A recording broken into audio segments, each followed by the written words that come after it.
Buenos días, vamos a leer, si me queréis acompañar con vuestras Biblias, en el Salmo 6 hoy. Y dice así la palabra de Dios: al músico principal, el Neginot, sobre Seminit, Salmo de David.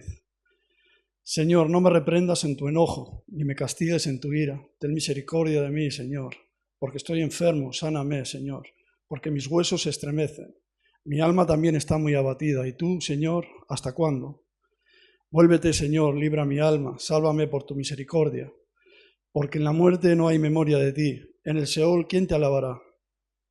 Me he consumido a fuerza de gemir. Todas las noches inundo de llanto mi lecho. Riego mi cama con mis lágrimas. Mis ojos están gastados de sufrir. Se han envejecido a causa de todos mis adversarios. Apartaos de mí todos los hacedores de maldad, porque el Señor ha oído la voz de mi lloro. El Señor ha oído mi ruego, ha recibido el Señor mi oración. Se avergonzarán y se turbarán mucho todos mis enemigos. Se volverán y serán avergonzados de repente. Amén, palabra de Dios. Como suelo decir, las notas son más por seguridad para vosotros, porque si me pongo a hablar sin notas, no salimos de aquí, ¿sí? Entonces, para que no me vaya por las ramas, notas, ¿sí? Pero ahora sí, buenos días familia. Es un gozo para mí estar acá un domingo más, hablando de la palabra de Dios, estando acá para que podamos escuchar y volvernos a lo que dice Dios, ciertos de que Él nos va a hablar a través de su palabra. Y estamos acá en pleno agosto, sí, estamos en pleno calorcito, aunque hoy ni tan mal, domingo pasado estaba mucho peor también. Y por gracia divina también tenemos ese espacio mientras el salón principal se está reformando. Gracias a Dios podemos estar acá y seguir teniendo nuestras reuniones. Si en esa época de vacaciones tenemos la costumbre o la idea de intentar tocar temas que son más directamente prácticos, ¿no? Temas que son directamente aplicables a nuestras vidas. Entonces hemos decidido hacer esa serie en algunos salmos, ¿sí? Y si hay un lugar en la Biblia en que tenemos cosas prácticas, tenemos claramente reflejada la condición común a todo ser humano, ese es el libro de los Salmos. Eso desde la antigüedad, Santo Atanasio de Alejandría y Juan Calvino después dicen correctamente que los salmos son como un espejo para el alma humana.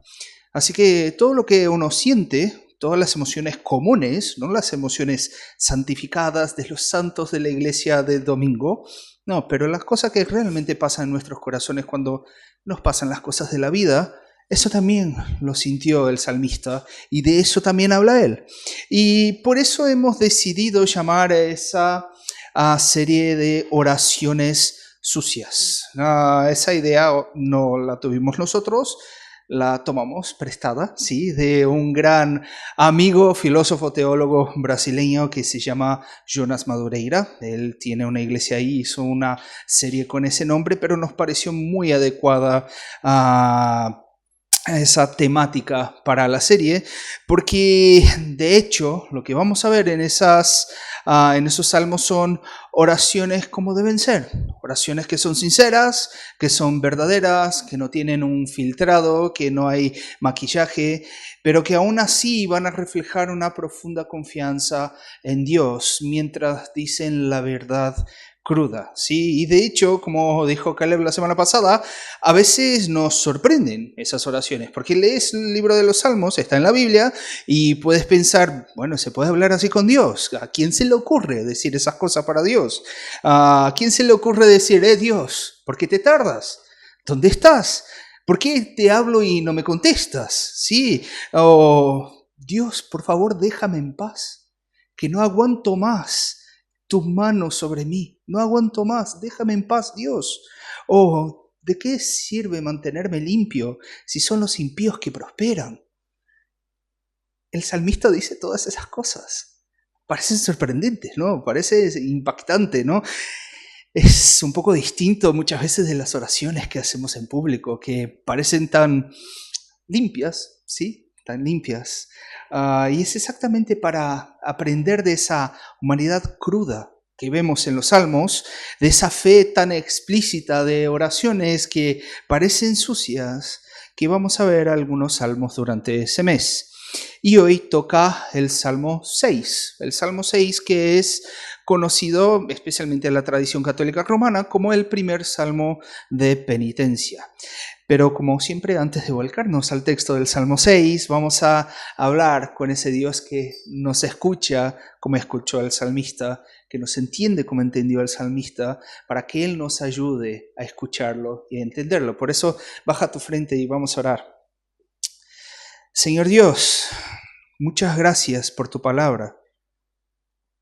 Te pedimos, Señor, que nos ayudes a ver nuestra condición mientras vemos la condición del salmista. Ayúdanos, Señor, a tener nuestros corazones llenos de la certidumbre de cómo podemos hablar contigo y de lo que haces cuando hablamos contigo, Señor. Ayúdanos a entenderte mientras nos entendemos a nosotros mismos, mirando a ese espejo que son los salmos. Te pedimos que edifiques a tu iglesia a través de tu palabra y que ello no estorbe mucho. En el nombre de Jesús te lo pedimos. Amén. Bueno, empezando con el Salmo 6. Cuando estaba haciendo esa predicación me di cuenta que tengo mucha cosa para decir el Salmo, entonces no voy a hacer introducción, si no me voy a tardar demasiado. Estamos en el Salmo 6. Y siendo un salmo, estamos hablando de una literatura especial. Y eso es importante decirlo antes, o como una introducción para entender todo lo que son los salmos, ¿sí? Porque los salmos son canciones, los salmos son poesía, y eso se puede ver al inicio de básicamente cualquier salmo, ¿sí? Esa parte que en general saltamos, que cuando estás leyendo los salmos ves la frase con palabras raras y te salta a los que es los salmos. Ahí tenemos al músico principal en Nejinot sobre Seminit, salmo de David. ¿Qué quiere decir todo eso? ¿De qué se trata? En nuestras traducciones, incluso, no solo el español, pero la mayoría de las lenguas modernas, siquiera parece que es una parte del texto en sí, pero si te vas a la Biblia hebrea, ese es el versículo 1. ¿Sí? El Salmo 6.1 en la Biblia hebrea es este, no es el que tenemos en nuestras Biblias, porque eso forma parte. ¿Sí? ¿Por qué forma parte? Porque en realidad eso lo que nos da son indicaciones musicales, o que lo que le daba a la audiencia original de los salmos, que era el músico principal. Le daba lo que era la melodía, lo que era la métrica, lo que sería cómo se cantan esas cosas. Y entonces estamos viendo que estamos en un tipo de literatura que va a tener tintes propios. ¿Sí? Estamos hablando de un tipo propio de literatura. Y mientras en lenguas como el castellano, cuando hablamos de poesía, la marca que básicamente entendemos que algo es poético es la rima. Si tenemos frases que tienen una misma terminación y escuchamos que, bueno, todas las frases están terminando parecido, hay una lógica, hay una métrica, entonces entendemos que eso es poesía. Para los hebreos, lo que identifica la poesía es lo que se llama paralelismos. Si te fijas, muchos de los salmos, cuando te empiezas a leer los salmos, parece que el salmista es un poco atontado, porque repite la misma frase 2 veces. Sí, parece que es redundante, porque dice una cosa, luego dice lo mismo. Eso no es porque él sea tonto, eso es porque eso es la poesía hebrea. Es así que se hace poesía en hebreo. Entonces, si nos fijamos en el verso 1, vamos a ver: Señor, no me reprendas en tu enojo, ni me castigues en tu ira. Castigar en la ira y reprender en enojo son sinónimos. Un hebreo ve una frase así y dice: bueno, eso es poesía. Es casi lo mismo, pero repetido. Entonces, siempre que en el Antiguo Testamento estás leyendo algo y tienes 2 frases, una seguida de otra, que están muy relacionadas, que parecen que dicen lo mismo, puedes estar seguro que estás hablando de algo poético, ¿sí? Algo que debe interpretarse. ¿Cómo se interpreta? Poesía. No va a ser historia, no va a ser una profecía, va a ser un género literario específico, ¿sí? Porque a lo contrario de lo que dice mucho de nuestro mundo pragmático, en la Biblia muchas veces lo que importa es más que la información, pero la forma de la información. Muchas veces para nosotros da igual, no queremos más un reportaje que te sientas a las 9 de la noche y sale un reportero a decirte las noticias del día. Queremos un TikTok de 7 segundos que me dé la misma información, porque la forma no importa, ¿sí? Pero la Biblia le da importancia a la forma. Ella nos muestra que gastar tiempo en hacer arte, gastar tiempo en decir algo que no sea solamente verdadero, pero que sea bello, que sea pensado, que sea trabajado, importa, porque somos un reflejo de un Dios de belleza infinita. Y solo ese punto ya debería hacernos pensar un poquito, porque aquí vamos a ver lo que es la plegaria de una persona angustiada. Tenemos a alguien que está sufriendo demasiadamente, que está posiblemente enfermo, vamos a ver que hay ese aspecto ahí, perseguida por enemigos, clamando por auxilio, está en una situación desesperada y aún así se sienta para ponerlo en poesía. Se sienta para escribir una canción, crear algo bello de una situación, aunque entre lágrimas. Y eso por sí ya es terapéutico. Eso ya es parte de la curación de lo que está haciendo el salmista. Es muy distinto de la visión que tenemos de oración hoy día. Muchas veces pensamos en la oración como algo que nos tenemos que quitar de encima, ¿no? Tenemos que orar, entonces vamos, adelante Dios, mira, quiero eso, y ya está, se acabó, me quito de encima, hice mi oración del día, duermo descansado. No es así. La oración no debería ser una obligación de decir lo que quiero y lo que siento lo más rápido, lo más directamente posible, porque quiero hacer otras cosas. No, es como una canción, es como poesía. En la canción y en la poesía las pausas importan, el ritmo importa, importa el tiempo que le dedicas a eso, el pensamiento importa, incluso el ensayo. En canciones incluso el ensayo forma parte. Para que un momento que a lo mejor es marcante de tu vida, un deseo, una angustia, quede plasmado para el futuro, pueda ser recordado, pueda ser vivido. ¿Cuántas veces, y eso nos pasa a todos nosotros, escuchas una melodía, escuchas una canción que te traslada a un momento de tu vida? Porque eso no puede ser realidad con nuestras oraciones. Es lo que hacía el salmista.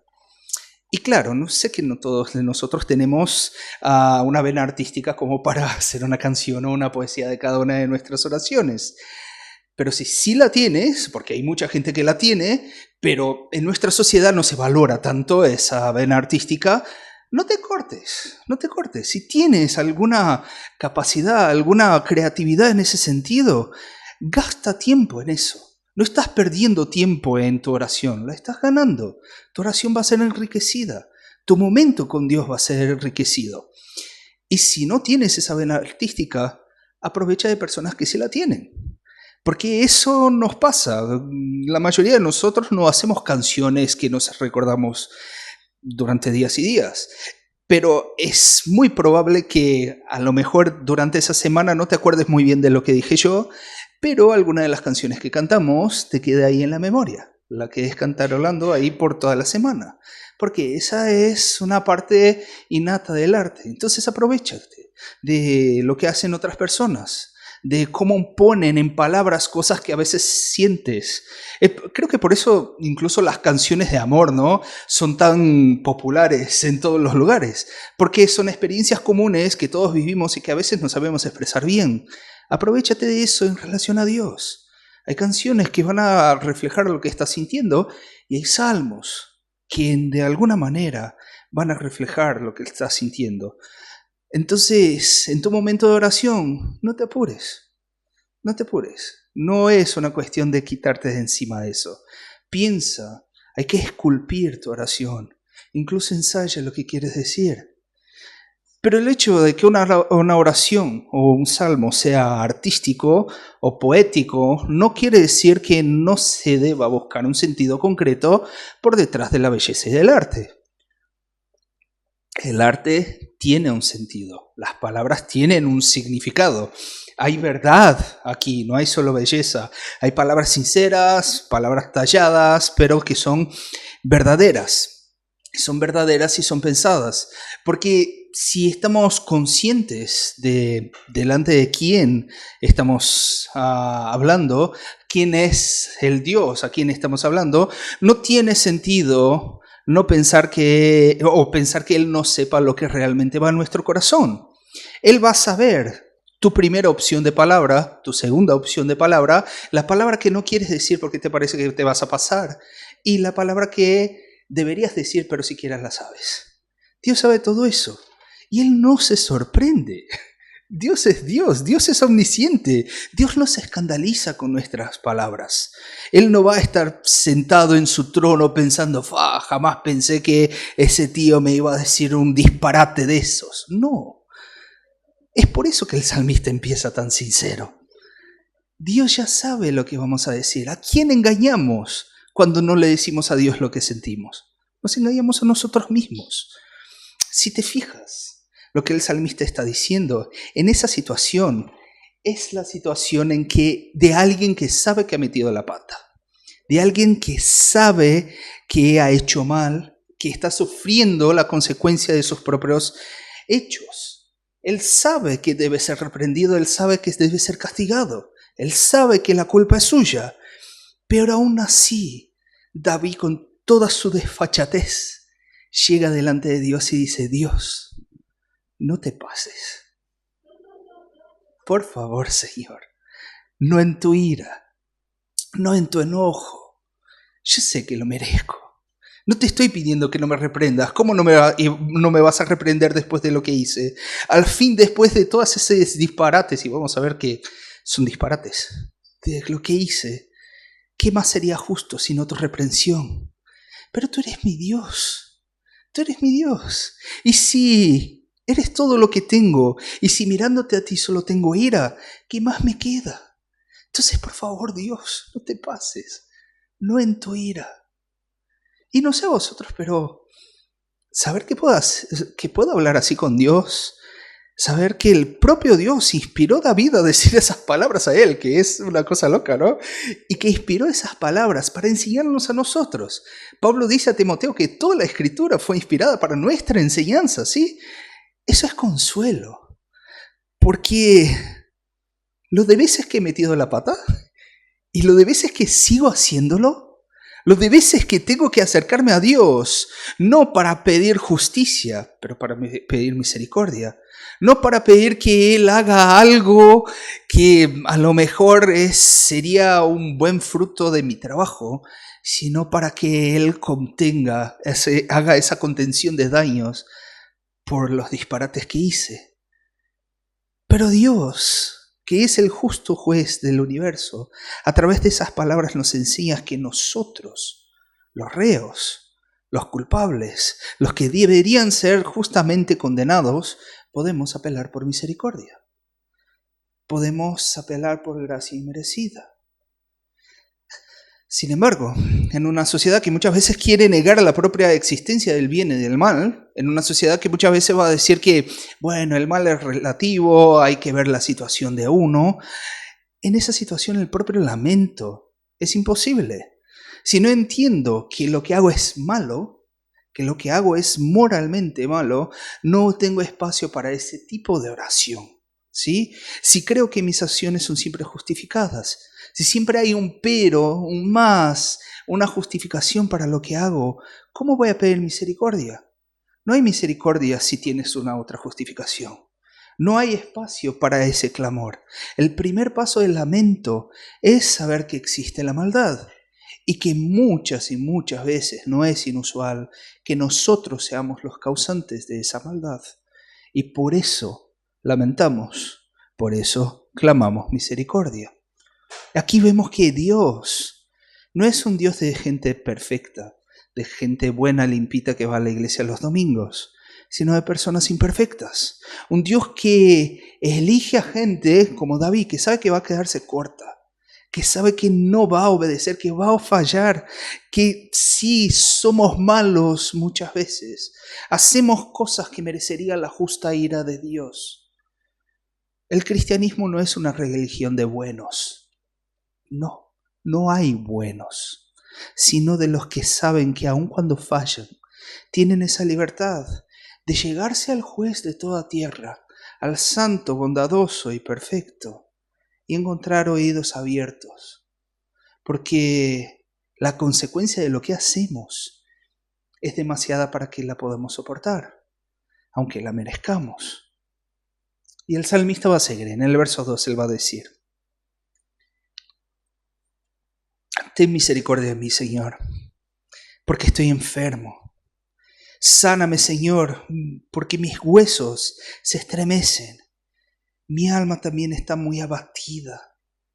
¿Y tú, Señor, hasta cuándo? ¿Hasta cuándo? Aquí el salmista va a decir que las consecuencias de su sufrimiento llegan al propio físico, ¿sí? Llegan a su propio cuerpo. La palabra original tiene ese sentido de una enfermedad, de exhaustión, de estar cansado, de estar deprimido y sentirlo en la piel. Y eso es algo que cualquiera que ha pasado por una situación de mucho sufrimiento lo conoce, ¿sí? O de angustia profunda, lo puede confirmar. A lo mejor tú mismo estás en esa situación ahora, ¿sí? Tu cuerpo sufre. No puedes dormir por la noche, hay insomnios, hay dolores, hay incluso fiebre, hay debilidad, hay temblores de la nada. Tu cuerpo refleja lo que tu corazón siente. El propio cuerpo expresa un sufrimiento que parece que es de adentro, pero tiene consecuencias afuera. Y hay muchos círculos cristianos que van a intentar negar esa realidad y van a decir que eso a lo mejor es simplemente falta de fe en el Señor, porque nosotros, distorsionando textos, van a decir que debemos estar gozosos en todo tiempo y que nuestras oraciones solo deberían tener espacio para agradecimiento. Y bueno, la verdad que sí hay espacio para agradecimiento. Y cuando uno se pone a ver todo lo que Dios ha hecho, hay un sentido de gratitud. Pero no es eso lo que la Biblia enseña. La Biblia enseña sufrimiento, la Biblia enseña lamento. Lo vemos claramente aquí. La reacción cuando sufrimos no es, bueno, alabado sea el Señor que sabe lo que está haciendo. No es, ¿hasta cuándo, Dios? No sé cuánto más puedo soportar. No sé cuándo va a terminar todo eso. No sé cuándo veré los cielos abiertos después de la tempestad. ¿Hasta cuándo? ¿Hasta cuándo voy a hablar y no me vas a escuchar? ¿Cuándo Dios te vas a mover y hacer algo respecto a mi situación? Eso es lo que dice David. Tú, Señor, ¿hasta cuándo voy a hablar y las cosas van a seguir como están? Eso es lo que enseña la Biblia. Un lamento sincero, crudo, sucio. Y a lo mejor te parece demasiado. ¿Cómo le vas a cobrar a Dios una acción? ¿Quién te crees que eres para decirle a Dios lo que debería hacer? Pero fijaos que eso es exactamente la prueba de una fe madura. No es una desfachatez, no es una falta de respeto, porque David clama a Dios porque sabe que ese Dios es capaz de hacer algo. Porque él confía que ese Dios es capaz de cambiarlo todo a cualquier momento. Porque él sabe que si no ha cambiado nada aún, no es por incapacidad del Todopoderoso, no es porque sus manos sean cortas. Él sabe que Dios ve su corazón, que Dios ve tu corazón y mi corazón. Él sabe de nuestra ansiedad. No estamos engañándolo cuando no le decimos. Nos engañamos a nosotros. Por eso podemos entregar esa ansiedad. Podemos decir ¿hasta cuándo? Y mira qué curioso lo que David va a decir en los versos siguientes, a partir del 4. Él dice, vuélvete, Señor, libra mi alma, sálvame por tu misericordia, porque en la muerte no hay memoria de ti. En el Seol, ¿quién te alabará? La razón para que el salmista vaya a pedir una acción de Dios no está en el que pide, sino en el que recibe la oración. No está en David, sino está en Dios mismo. No es líbrame porque lo merezco, líbrame porque ya tuve lo suficiente, líbrame porque ya está. No, es líbrame por tu misericordia. Líbrame por quien tú eres, no por quien yo soy. Porque tu bondad es más grande que mi maldad. Porque tu misericordia es más grande que mi sufrimiento. El enfoque no está en uno, está en el Dios con quien hablamos. ¿Y veis por qué el lamento no es irrespetar o desacatar? Es la confianza que la riqueza de Dios es suficiente para toda nuestra pobreza. Incluso la palabra para alma que David usa ahí en líbrame mi alma, ¿sí?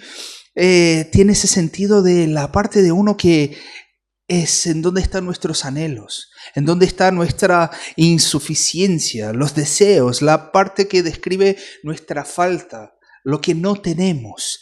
Y Dios es el que libra nuestra alma porque Él es la fuente de todo lo que nos satisface. David sabe que todo lo que le falta puede encontrar en un lugar, en ese Dios con quien está hablando. De Él viene todo lo que anhelamos. De Él viene todo lo que anhelamos. Y él sigue en esa parte argumentando que en el Seol, en el mundo de los muertos, nadie se acuerda de Dios y por eso no lo alaba. Y aquí el sentido de esa palabra, de que nadie se acuerda de Dios, es el sentido de proclamación. Nadie recuenta lo que ha hecho Dios. Nadie habla de lo que ha hecho Dios. Un muerto no puede decir de lo que Dios hizo en su vida, tal y como lo dice David. Y por eso otros no lo pueden alabar por lo que Dios ha hecho en la vida de esa persona. Hay un gran académico del Antiguo Testamento que se llama Bruce Waltke, que va a decir que no conocemos a Dios porque no nos acordamos de sus hechos. No conocemos a Dios porque no nos acordamos de sus hechos.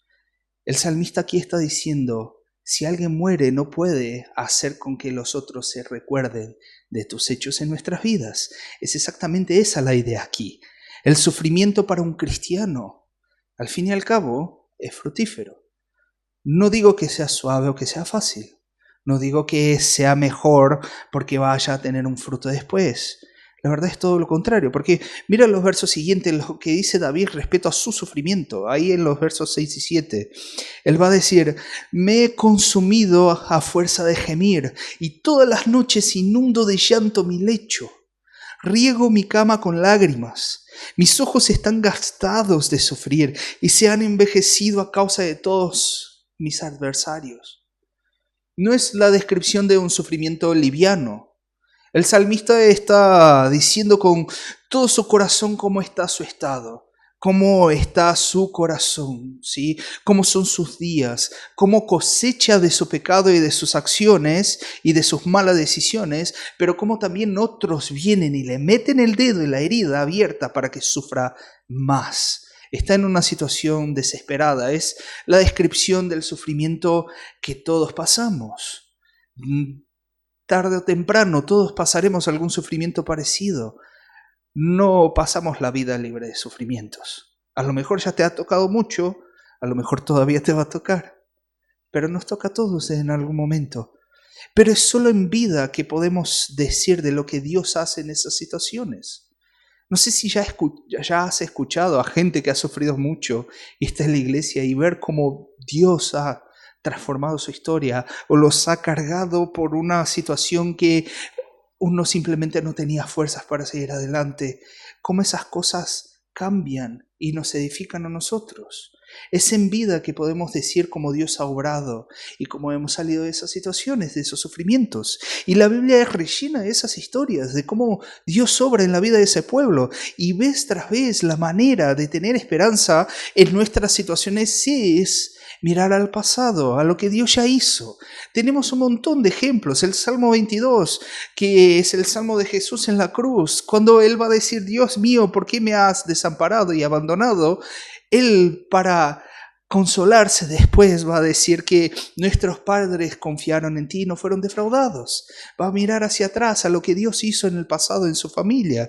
Cuando tenemos a Habacuc hablando de la desgracia del pueblo de Dios, va a decir que tiene que traer a la memoria lo que le da esperanza.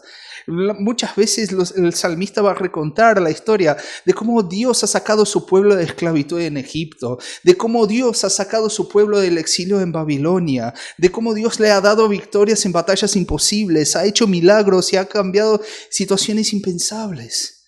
Y más cercano, tú sí conoces a la historia de tu familia, seguramente tienes muchas historias de cómo Dios ha cuidado a tus abuelos, ha cuidado a tus padres.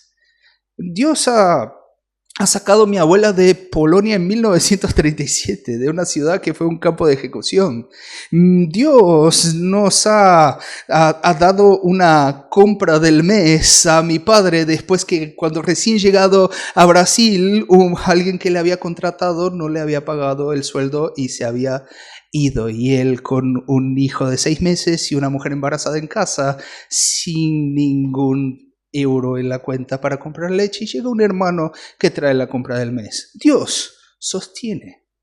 Dios sostiene. Eso no son historias de mi vida, no son historias siquiera que me pasaron a mí, aunque las tenga también. Pero si miramos alrededor, tenemos historias de gente contando cómo ha pasado por sufrimiento y cómo Dios los ha sacado adelante. Y eso nos hace alabar a Dios. Si Dios ha cuidado de esas personas, ¿cómo? ¿Cómo no nos va a cuidar también? ¿Cómo no nos va a cuidar también?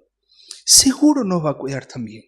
Proclamar la acción de Dios en nuestros sufrimientos es dar testimonio de que Dios es un Dios que no cambia, que como lo hizo en generaciones pasadas, sigue haciéndolo hoy, que Él sigue siendo fiel, que Él sigue siendo ese Dios tardío en airarse, lleno de misericordia, de amor y de verdad, que es su descripción de sí mismo, irónicamente.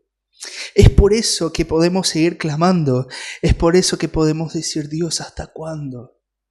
No te tardes, porque no sé cuánto más puedo soportar. Y si yo no puedo soportar, ¿cómo voy a contar del libramiento que me vas a dar? Proclamar las acciones de Dios en nuestros sufrimientos es dar testimonio de que Él no cambia. Pero es al decirlo, es al pedirlo a ese Dios, al hacer volver a nuestras mentes esas historias de verdades que cambia, que nuestro corazón cambia, mismo que poco de la situación haya cambiado. Cuando hablamos con Dios, muchas veces alrededor no ha cambiado nada, pero nuestro corazón es otro. El salmista, entonces, pasa a describir esa fe que lo traslada de su increíble sufrimiento a testificar de la certeza de lo que Dios va a hacer. Es el final del Salmo. Él va a decir a partir del verso 8: apartaos de mí todos los hacedores de maldad, porque el Señor ha oído la voz de mi lloro. El Señor ha oído mi ruego, ha recibido el Señor mi oración. Se avergonzarán y se turbarán mucho todos mis enemigos, se volverán y serán avergonzados de repente. El salmista, después de quejarse tanto delante de Dios, abre la boca para decir que Dios ha recibido su oración. Que Dios ha recibido su oración. Que aunque los enemigos sigan intentando hacerlo sufrir más, no hay poder en la tierra que se compare a la acción de Dios. Como dice Pablo en Romanos 8, si Dios por nosotros, ¿quién contra nosotros? No importa quién está intentando herirte, no importa el tamaño de los enemigos que tengas. Como dice David en otro salmo, si Dios es nuestra roca, ¿qué no pueden hacer simples mortales? ¿Qué puede hacer un humano contra ti y contra mí? Nadie, o nada. Nadie puede hacer nada que se compare a la acción de Dios. Pero para finalizar, mismo después de toda esa oración, queda una pregunta. ¿Cómo es posible que Dios escuche al salmista, que admite que es culpable, que admite que merece el castigo de Dios? ¿Cómo Dios puede escuchar esa oración, puede librarlo de su angustia y aún así seguir siendo justo? Seguir siendo justo, porque si Él merecía el castigo, ¿cómo puede ser eso? Probablemente ese salmo, muchos comentaristas dicen que tiene relación con el pecado de David, el pecado famoso, cuando David tomó la esposa de Urías, el comandante de su ejército, la embarazó y la mandó matar a Urías para ocultar su adulterio. O sea, es una situación bastante turbia. David no es que fuera una hermanita de la caridad aquí. David era un asesino, un adúltero, pidiendo misericordia. ¿Cómo es posible que Dios sea justo y David tenga confianza en la misericordia de Dios? Para eso tenemos que recordarnos que los salmos y el salmista en particular son lo que llamamos un tipo de Cristo. Son un reflejo, una sombra. Mirando al salmista, tenemos señales de lo que veremos claramente después de Cristo. Tenemos una idea que después que vemos lo que Cristo ha hecho, tienen una conclusión. Y aquí es el caso, porque fíjate bien, David mira la muerte, mira el Seol como el final. como el punto final y diciendo que el Seol como punto final derrotaría la proclamación o la posibilidad de proclamación de la gloria de Dios. Si yo me muero, se acabó. Si la muerte vence, se acabó. No hay quien te vaya a alabar. Por eso, en la confianza que la muerte no vencerá, David se alegra. En la confianza de que él no bajará al Seol, David se alegra. Pero lo que David no sabía es exactamente que la muerte es lo que es la base para la victoria, para los oídos abiertos de Dios. Porque David solo fue escuchado y nosotros solo somos escuchados porque hubo uno que no lo fue. David solo fue librado de la muerte y tú y yo somos librados de nuestro sufrimiento porque hubo uno que no lo fue. David solo ha sido librado de la ira de Dios y nosotros también lo somos porque uno pidió para no tomar de la copa de la ira de Dios y tuvo su oración negada. Y fue castigado con toda esa ira. Fue castigado en todo el enojo. Porque Jesús es aquel que bajó el Seol. Es aquel que sufrió el castigo en ira. Es aquel que tuvo los oídos de Dios cerrados en el mayor sufrimiento posible. Para que tú y yo seamos escuchados en nuestros sufrimientos. Y es exactamente la memoria de esa muerte lo que vamos a hacer en algunos minutos. Que trae la alabanza eterna a Dios. Porque sí, si la muerte venciera, sería el fin, pero la muerte no venció. No venció. Y es porque Él venció la muerte que en su muerte tenemos vida. Al recordar de la muerte de Cristo, nos recordamos que Dios jamás nos castiga en su ira, porque alguien ya fue castigado en su ira en nuestro lugar. Muchas veces no sabemos por qué sufrimos. Y eso va a ser realidad en los sufrimientos pasados, presentes y futuros. Pero estamos seguros que no es porque Dios nos castiga en su ira. Él ya ha probado que no lo hace. Es lo contrario, porque Él mismo tomó en sí su ira para que nosotros tengamos oídos abiertos, para que podamos lamentar, como el salmista, con la esperanza que siquiera la muerte nos separa de su amor. Es con esa esperanza que clamamos y que lamentamos, porque Él no oyó a las oraciones de su propio Hijo, nosotros podemos ser oídos. Porque Él tomó la ira que no merecíamos nosotros tenemos cómo decirle esas cosas a Dios, en la confianza de que la muerte no vencerá.